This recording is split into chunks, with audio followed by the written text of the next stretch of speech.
Dia faly miarabantsika tsirairay avy indray a manaraka an'izao fandarana miomana iona amin'Andriamanitra ao izao. Fandarana izay entina ampaherezana, entina ampianarana, entina anairana antsika amin'ny izao vanim-potoana iainantsika izao hoe ho avy anie Jesosy eny amin'ny raon'ny lanitra. Sao tsika variana fa ho avy tsy ho ela izy ary efa akaiky izay fotoana izay, fa moa ve vonotsika. Dia te hanambara an'izany fahamarinan'ny tenin'Andriamanitra izany izay a. Tsy hanambara atoko-pivavahana izay, tsy hanambara olombelona izay, tsy hanambara ny tenanay izay, fa iraka izay a manambara an'i Jesosy Kristy. Dia te hitory tenin'Andriamanitra amintsika tsirairay avy. Ary te hampahery ireo rahalahy sy anabavy mpiara-miazakazaka ao anatin'izao fihazakazahana izay napetraky ny Tompo ao anoloantsika izao. Romanina toko 9 no raisintsika. Lohateny omentsika an'izao fitoriana sy fizarana izao dia hoe tsy misy ahasaraka antsika amin'ny fitiavan'i Kristy. Tsy misy ahasaraka antsika amin'ny fitiavan'i Kristy. Romanina toko 9 andininy 1:30. Inona ary no holazaintsika ny amin'izany zavatra izany? Raha Andriamanitra no momba antsika, iza no hatohatra antsika? Izay tsy niaro ny zanany lahy fa natolony hamonjy antsika rehetra izy, tsy omeny antsika miaraka aminy, maimaim-poana koa va ny zavatra rehetra? Iza no hiampanga ny olom-boafidin'Andriamanitra? Andriamanitra no manamarina azy. Iza no manameloka? Kristy Jesosy no efa maty, eny, sady nitsangana tamin'ny maty koa, ka mitoetra eo an-tanana ankavanan'Andriamanitra ary mifona ao antsika. Iza no hasaraka antsika amin'ny fitiavan'i Kristy? Fahoriana va? Sa fahantrana? Sa fanenjehana? Sa mosary? Sa fitanjahana? Sa loza? Sa sabatra? Araka ny voasoratra hoe, fa noho ny aminao no namonoana anay mandrakariva, toy ny ondrovonoana ny fijery anay. Kanefa amin'izany rehetra izany dia manoatra noho ny mpandresy isika amin'ny alalan'ilay tiantsika, fa matoky aho fa na fahafatesana, na fiainana, na anjely, na ireo fanapahana, na zavatra ankehitriny, na zavatra ho avy, na hery, na ny ambony na ny ambany, na inona amin'izao zavatra ary rehetra izao, dia tsy ahasaraka antsika amin'ny fitiavan'Andriamanitra izay ao amin'ny Kristy Jesosy Tompontsika. Amen. Zay teny izay a, teny fampaherezana sy fanomezana toky antsika tsirairay avy. Paoly apôstôly no manoratra. Iza moa Paoly apôstôly? Paoly ilay fariseo, ilay nianatra teo ambany sokany Gamaliela, ilay nahay no nahay tamin'ny androny tao amin'ny resaka lalàna sy fahalalàna ny Torah, tenin'Andriamanitra zany, ary ilay nanenjika ny mpino ny fiangonan'i Jesosy tamin'izany fotoana. Fa Andriamanitra namindra fo taminy, Jesosy Kristy no niseho taminy teo amin'ny lalàn'i Damaskosy, ary nabalika mazava be tsy zakatry ny maso, ary natonga azy ho jamba tonga ho tao amin'ny fahamazinana, ary teo nanovan'ny Tompo azy, natonga azy ho apôstôly, nanambara ny zava-miafina, nanambara ny amin'ny fiangonan'i Jesosy Kristy, nanambara ny Jesosy sy ny fanjakan'Andriamanitra. Ary ny ankamaroan'ny epistily dia i Paoly no nanoratra azy. Ilay niova fo Saoly lasa Paoly, ilay nanenjika ny fiangonana, namono ny fiangonana, no lasa nametraka fiangonana tany amin'ny toerana maro noho ny fitoriana filazany tsara Jesosy Kristy izay nataony, ary nanambara ny fanjakan'Andriamanitra i Paoly. I Paoly nanoratra ny epistily. Ny ankamaroan'ny epistily sorata amin'ny Paoly dia tamin'ny fotoana izay natany an-trano maizina azy. Any an-trano maizina, prison, voageja, voafatotra, kanefa manana fanambarana avy amin'ny tenin'Andriamanitra, manana afatra avy amin'Andriamanitra, ary manana afatra mafonja mihitsy nomena ny fiangonana, mba hatonga ny fiangonana iorina, hatonga ny fiangonana hitoetra amin'ny teny tsy misy kilema, ary hatonga ny fiangonana ho masina, vonona hiakatra rehefa ho avy any amin'ny raon'ny Jesosy. I Paoly no manoratra eto, ary any am-ponja any amin'ny fangejana. Zao Paoly any amin'ny teniny any hoe voakiza manodidina zay, fa tsy tery, verevitra zay, fa tsy mamoy fo, potra kanefa tsy lavo, tsy nafoy. Zany hoe misy zavatra mitranga hita maso fa ny ao anaty a tsy maninona manana fitsarana manana fiadanana rehefa mieritreritra ko a tsika to Madagasikara dia isaorana ny tompo fa tsika mbola milamina raha resaka hoe fivavahana sy fanarahana ny tompo zany satria zao arytsika zao dia afaka mampita nyity fampianarana sy fitorian'ity amin'ny fahita lavitra malalaka fa raha mandeha tsika mijery ny any ivelany any ohatra any Chine mijery ny any Inde any dia voarara mihitsy zany hoe kristianisme zany ary raha mijery ianao manana ny fotoana kely dia afaka mijery anaty internet amin'ireny hoe kristianina lasa atao martyr reny any Inde tena efa kapohana maratra mihitsy ary mandeha raha efa tena hoe torturena ozy ny teny frantsay tena hoe efa ampijaliana mihitsy fa tsy mandany Jesosy zany vao maika zany miteny hoe Jesosy ny mpanjaka Jesosy ny tompo Jesosy ny mpamonjy azy tsy rara intsony zay famotehana atao amin'ny tenany zay fanombana atao amin'ny tenany zay fampijaliana sy fampahoriana azy satria fatany fa fahafatesana no zoan'ny tompony ary fatany fa tsisy asaraka azy fitiavan'i Jesosy zany zany hoe tsy azo arina amin'ny antsika eto Madagasikara zay mandeha mora zay misosa milamina ny amin'ireny toerana zay tena hoe enjehana ny fivavahana kristiana dia misy nefa ao anatin'ireny tena mijoro ary tsy mivadika amin'ny finoany tsy mihodina amin'i Jesosy noho n'inona noho ny fahitany ny fahatsarany Jesosy noho n'inona noho ny fahatsarany Jesosy zay reny sy fiainany ary noho ny fanahy masina ao anatiny ilay fahasoavana mampijoro azy ka tsy mampionsina azy zay fikasiana atao amin'ny vatana. Jesosy nilaza tamin'ny mpianatra hoe aza matahotra zay mamono tena nefa tsy mavita mandefa makany amin'ny fahaverezana fa matahorana zay mavita mamono tena no sady mandefa anao makany amin'ny fahaverezana ary hoe tsisy atahorantsika rehefa ao amin'i Jesosy dia zay no ampaherezana eto ny antsika moa tsy miantra amin'ny fahafatesana saorana ny tompo zany fa eto dia milaza mihitsy izy hoe inona no ampisaraka anao amin'ny fitiavan'i Kristy ny adinao io ve ny fitsapana mahazo anao ve ny fanenjehan'ny olona ve ny fanakiviana ataon'ny olona ve ny mosary ve ny fitanjahana ve mety hoe aretina mandalo vetivety ve izany ve ny odinanao amin'i Jesosy izany ve ny andosiranao amin'i Jesosy izany ve ny anomezanao tsiny amin'i Jesosy izany ve no ataonao hoe iemoranao fa hoy ny voasoratra ny oloko marina dia ho velon'ny finoana fa raha miembotra izy dia tsy sitraky ny fanahiko. Manao sivana Jesosy amin'izao fotoana ao anatin'ny fiangonana manao sivana Jesosy mijery hoe iza marina ny tena anazy ary rehefa manao sivana dia betsaka ny fitsapana mandeha betsaka ny fizahan-toetra mahazo dia ao anatin'ireny fizahan-toetra sy fitsapana mandeha reny no ahitana hoe iza marina ny an'i Jesosy iza marina ny an'i Jesosy. Betsaka izy ao amin'le Matthieu 7:20 rehefa manao fanoharana Jesosy ny ampamafy dia misy ozy izy rehefa nafafy le teny dia faly izy nandray an'le teny fa noho tonga amin'izay ny ady sy ny fitsapana sy ny fizahan-toetra dia niembotra izy niala izy satria mafy loatra ny ady mafy loatra ny fakapanahy.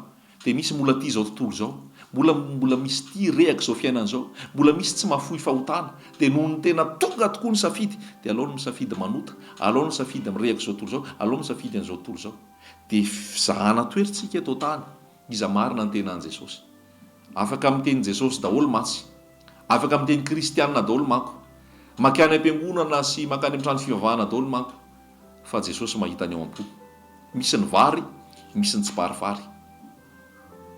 Dia ny fotoana moa nilaza koa hoe avy eo hoe tsy saika aniraka ny anjely hoe ahoana hoe soronay ve ny vary hiala amin'ny tsy parifary dia hoe soronay ve ny tsy parifary hiala amin'ny vary dia hoy ny tompo hoe aza esorona aloha fa sao dia manjary voakasika koa ny vary fa alao hiaraka eo ihany fa rehefa tonga ny fotoana anavahana azy tonga ny fotoam-pitizana dia ho avahana eo ireo dia manomboka ihany nefa zay sivan'izay amin'izao fotoana satria betsaka ny fitsapana sy ny ady dia rehefa misy tsy mazaka fitsapana tsy mazaka ny ady ary misy tsy te hanao ny sitrapon'Andriamanitra fa ohatra ny aloany manaraka ny lalana mora manaraka ny lalana kodala dia mitondra makany amin'ny fahaverezana fa androany dia fantaro fa tsisy asaraka anao amin'ny fitiavan'i Kristy zay rehetrarehetra miatra eo aloha ny anankiray zany le hoe tsy mahafohy fahotana sy tsy mahafohy zao tontolo zao fa eo koa le tena hoe olona mikatsaka amin'ny fanjakan'Andriamanitra olona mandeha amin'ny fahamarinana sy amin'ny fahitsiana olona ny tena hoe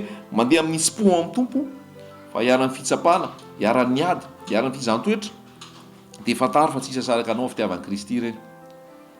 Tadidinao ve ny tantarany Sadraka sy Mesaka sy Abednego ilay nametrahana lalàna hoe vao maneno ny zava-maneno dia tonga dia miankohaka daholo eo amin'ilay sary olona volamena zay nataony Nebukadnezara hotompona.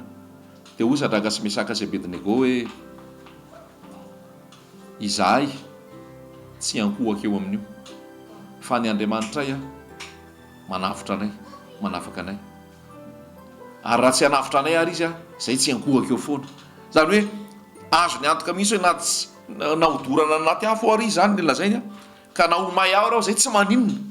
Ambony be nge zany finono zany, ambony be nge zany fahatokisana zany. Aiza ho aiza amin'izany mampieritreritra ihany, fa ambony be mihitsy zany hoe ataovy zay ataonao ry mpanjaka, fa zay dia tsy ankohaka amin'io sary olona io, fa Andriamanitra mahay manafaka anay amin'ny afo mirehatra.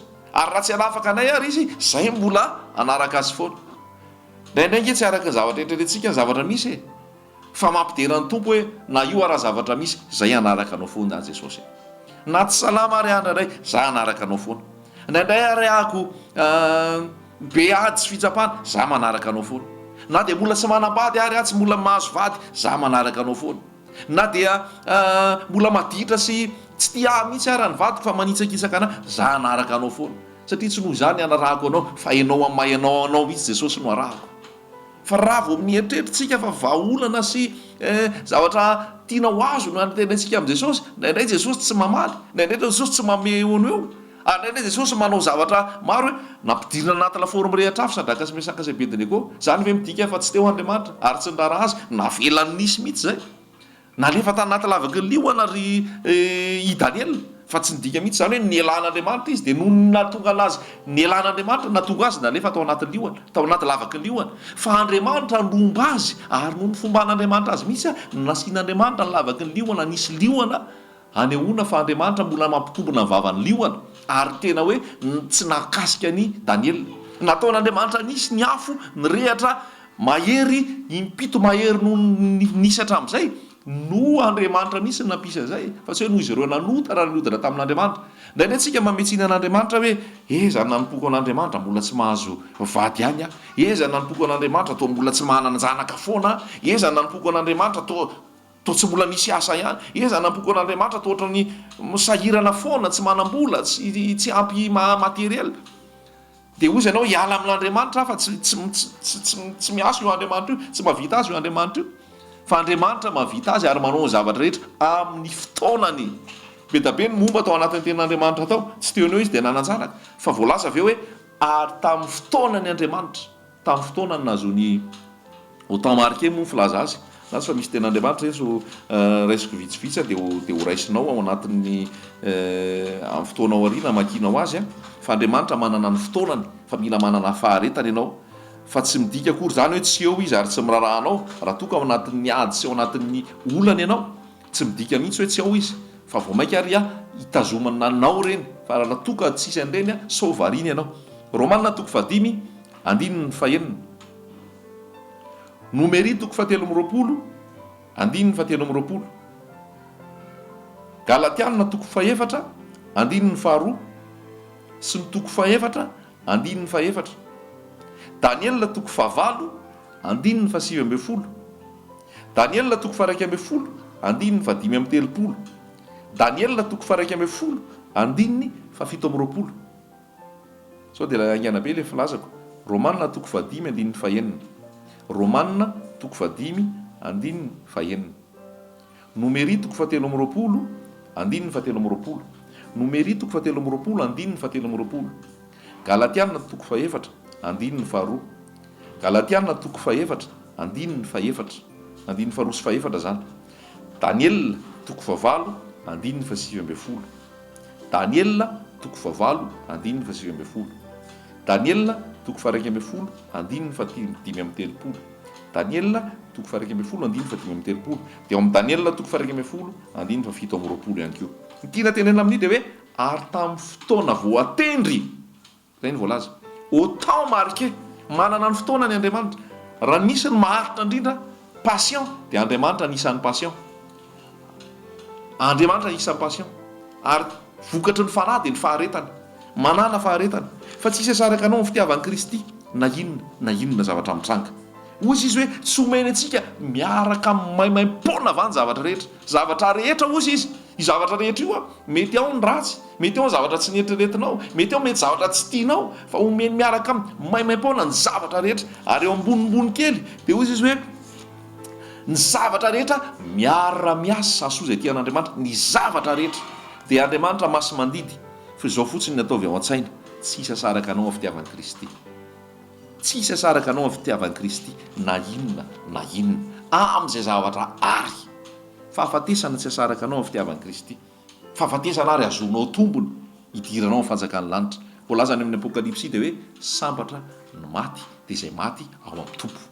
Zany ike ny olona tsy manana an'izao tsy manana an' Jesosy matahotra ny amin'ny fahafatesana. Ny olona tsy manana an' Jesosy no mangororo manoloana ny fahafatesana. Fa ny olona manana an' Jesosy raha toa ka miditra amin'izany fahafatesana zany, manana an' Jesosy dia fiderana be. Misy rahalahy zay ny teny hoe nisy toriteny zay reny tamin'ny tele hoe avy nitory tamin'ny video avy nitory teny le ray aman-dreny be dia maty. Rehefa maty izy tsisy nitomany teo fa nitehaka daholo satria naninona fantany hoe lasa any amin'ny Jesosy, lasa any amin'ny ray, lasa any amin'ny Jesosy Kristy. Satria vita fihavanana amin'ny Jesosy izy dia lalana fotsiny iny. Salamy 7:4 dia laza hoe na mandeha mamaky ny loha sa aloko ny fahafatesana ary aho, tsy atahotra ny loha za fa ianao no amiko. Dia ho Paoly hoe fahafatesana no azoky tombony, fahafatesana no azoky tombony. Ary zay natonga ny Paoly miteny avy hoe tahaka ny ondrovonona ny fijery anay. Kanefa amin'izany rehetra zany manoatra no mpandresitsika amin'ny alalan'ilay diantsika. Dia tiako averina misy le teny aloha verina misy le teny hoe Andriamanitra ny momba anao, Andriamanitra misy ny manamarina anao. Raha mandeha amin'ny fahitsina, mandeha amin'ny sitrapon'Andriamanitra ianao, Andriamanitra manamarina anao.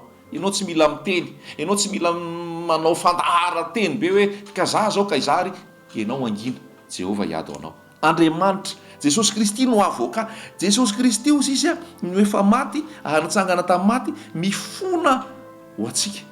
Magaga ke zany, Jesosy zany mbola mifona aminao koa tanakavanany ray.